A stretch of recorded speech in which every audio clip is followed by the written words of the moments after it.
உறுப்பினர் கே. நித்யானந்தன் அவர்கள். பேசுகின்ற உறுப்பினர்கள் அருள் கூர்ந்து சுருக்கமாக பேசும்படி அன்போடு கேட்டுக்கொள்கிறேன். நிறைய உறுப்பினர்கள் பேச வேண்டும், அதை கருத்தில் கொண்டு பேச நான் விரும்புகிறேன். மாண்புமிகு பேரவைத் தலைவர் அவர்களே, தமிழகத்தின் வாழ்வாதார பிரச்சனையான இந்த மேகதாது அணை விவகாரத்தில் குமநாடு மக்கள் தேசிய கட்சியின் சார்பாக எங்களது வலுவான கருத்துக்களை பதிவு செய்ய கடமைப்பட்டிருக்கின்றேன். தமிழக ஆளுநர் உரையில் காவிரி டெல்டா பகுதி விவசாயிகளின் வாழ்வாதாரத்தை பாதிக்கும் இந்த திட்டத்தை தடுத்து நிறுத்த தமிழக அரசு அனைத்து சட்டப்பூர்வ நடவடிக்கைகளை எடுக்கும் என்று திட்டவட்டமாக தெரிவிப்பதை நாங்கள் வரவேற்கின்றோம். காவிரி என்பது ஒரு குறிப்பிட்ட பகுதிக்கு மட்டும் சொந்தமான நதி அல்ல. டெல்டா மாவட்டங்களில் முப்போக விவசாயத்திற்கு அது எவ்வளவு முக்கியமோ அதேபோல் சென்னை, திருச்சி, கரூர் உள்ளிட்ட பல மாவட்டங்களின் முக்கிய குடிநீர் ஆதாரமாகவும் நமது கொங்கு மண்டலத்தின் ஈரோடு, கரூர், நாமக்கல், திருப்பூர் உள்ளிட்ட மாவட்டங்களின் விவசாயத்திற்கும் பல லட்சக்கணக்கான மக்களின் குடிநீர் ஆதாரமாக விளங்குவது இந்த காவேரி தாய்தான். 2018 உச்சநீதிமன்ற இறுதி தீர்ப்பின்படி கீழ்மடை மாநிலமான தமிழகத்தின் எழுத்துப்பூர்வ ஒப்புதல் இல்லாமல் கர்நாடகா ஒரு சிறு செங்கலை கூட காவிரியின் குறுக்கே வைக்க முடியாது, வைக்கவும் கூடாது என்பதை இந்த மாமன்றம் வாயிலாக அழுத்தமாக தெரிவித்துக் கொள்கின்றேன். தமிழ்நாட்டில் உள்ள காங்கிரஸ் கட்சி தலைவர்கள் மேகதாதுவை விடவாட்டோம் என்கின்றார்கள், வரவேற்கின்றோம்.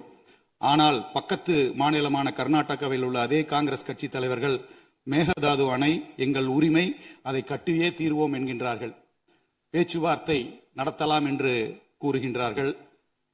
அந்த மாநிலத்தின் காங்கிரஸ் தலைமை மீது அவ்வளவாக, ஏன்னா பேச்சுவார்த்தை பல முறை நடந்திருக்கின்றது, அந்த நம்பிக்கை இல்லை. சட்ட ரீதியான போராட்டங்கள் மட்டுமே இதற்கு கை கொடுக்கும்.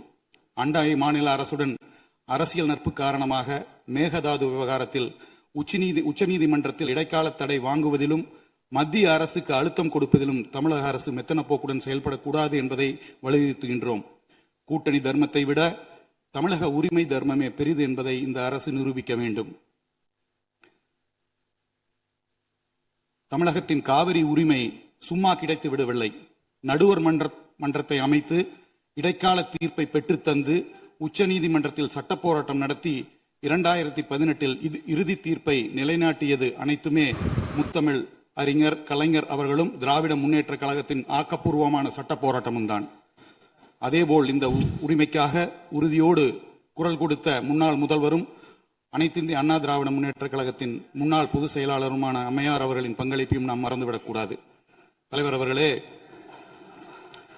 கர்நாடக மாநிலம் நம் உரிமையை பறிக்கின்றது என்று பேசும் இதே வேளையில் நமது மாநில எல்லைக்குள் நமது கொங்கு மண்டல விவசாயிகளின் 60 ஆண்டு கால போராட்ட கனவும் வாழ்வாதார உரிமையுமான ஆனமலையார் நல்லாறு திட்டத்தை நிறைவேற்ற ஆளும் அரசு கேரள மாநில அரசோடு போர்க்கால அடிப்படையில் பேச்சுவார்த்தை நடத்த வேண்டும் என்பதையும் வலியுறுத்துகின்றேன்.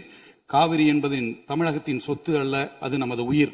எதிர்க்கட்சியாகிய நாங்கள் இந்த விவகாரத்தில் அரசு எடுக்கும் அனைத்து சட்டப்படியான மற்றும் நியாயமான நடவடிக்கைகளுக்கு தோள் கொடுப்போம், ஆதரிப்போம். அதேபோல் பேச்சுவார்த்தை என்று வந்தால் கண்டிப்பாக மறுபரிசீலனை செய்வோம் என்பதை கூறி திட்டவட்டமாக எங்களுடைய ஆதரவினை தெரிவித்து அமர்கிறேன். நன்றி, வணக்கம். மாண்புமிகு உறுப்பினர் முனைவர் MH ஜவஹருல்லா அவர்கள். அவை முன்னவர். மாண்பு பேரவைத் தலைவர் அவர்களே, மாண்பு உறுப்பினர்கள் பேசுகிற போது மெத்தன போக்குவரத்து செயல்படுத்தக்கூடாது என்று குறிப்பிட்டிருக்கிறார். இது அவை குறிப்பிலே நீக்கப்பட வேண்டும் என்பதை தெரிவித்துக் கொள்ளும்.